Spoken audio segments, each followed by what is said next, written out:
In this video, I'll show you how to add a custom network to Metamask.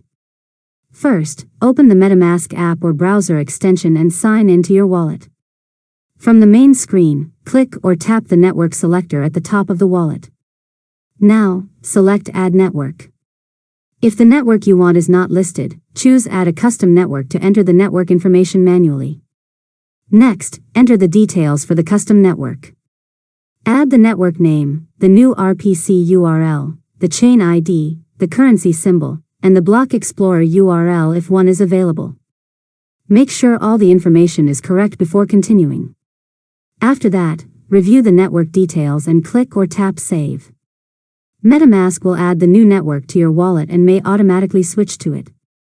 Now, check the network selector at the top of Metamask to confirm that the new network has been added successfully. You can switch between your different networks anytime from this menu. Finally, you're ready to use your custom network in Metamask. You can connect to supported decentralized apps, send tokens, and interact with assets on that blockchain. And that's it.